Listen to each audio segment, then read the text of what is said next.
आमच्या भुरग्यां मदीं टॅलंट नक्कीच आसा. गोंयान जर पुराय भारत देश जर पळयत इन्फ्रा सगळ्यान बरो आसा. थोडे कितें हांगा बारीक बारीक गोश्टी ज्यो आमचे रिनोवेशन करपाचें आसा किंवा मेंटेनन्साचें काम नक्कीच आसा.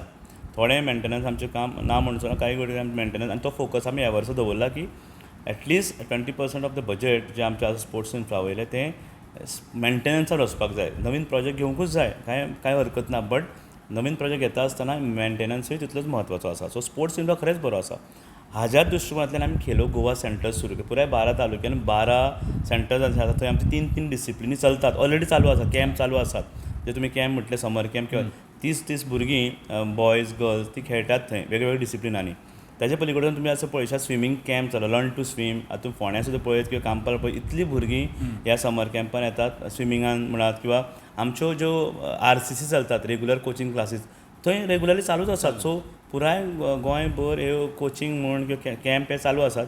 थोडे कॅम्प आमी घेतात, थोडे कॅम्प इवन प्रायवेट अकॅडमीज म्हण ते घेतात, आनी आमचे कडल्यानूय असिस्टन्स ते कॅम्पा खातीर घेतात.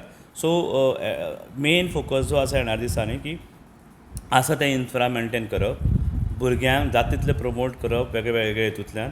तिसरी गोश्ट आमी येणाऱ्या दिसान इवन आमी स्कूल अनावंस अशें करना, बट तुमी पळयतलें की स्कूल ऑलिंपिक्स जो कायंड एक आसा, स्कूल ऑलिंपिक्साचो एक आमी एक फुडल्या वर्सा करूं सोदता की सगळ्यांक भुरग्यांक इनवॉल्व करून एक जशें ऑल डिसिप्लिन्स ऑफ ऑलिंपिक्स तयार जावचे अशें आमी पळयतात. सेकंडली ऑनरेबल प्रायम मिनिस्टराचो प्लॅन कितें आसा की 10 year प्लॅन.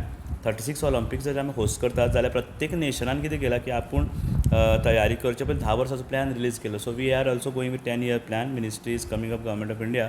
तो 10 year प्लॅन आसा. खेलो इंडिया सेंटर ऑफ एक्सलन्स आमचें चलता पेड्या, बॅडमिंटन, स्विमींग, टेबल टेनीस. थंय भुरगीं 90 भुरगीं रेजिडेन्शियल अकॅडमी चलतात. तशेंच ह्या वर्सा आमी स्पोर्ट्स स्कूल कन्सेप्ट सुरू करपाचें आसा. स्पोर्ट्स स्कूल जे तुमी मिनिस्टरा कडल्यान खूब वेळा आयकलां आसता तांच्या उलोवण्यांत की स्पोर्ट्स स्कूल कन्सेप्ट जो आसा तो फुडें व्हरपाचो आसा.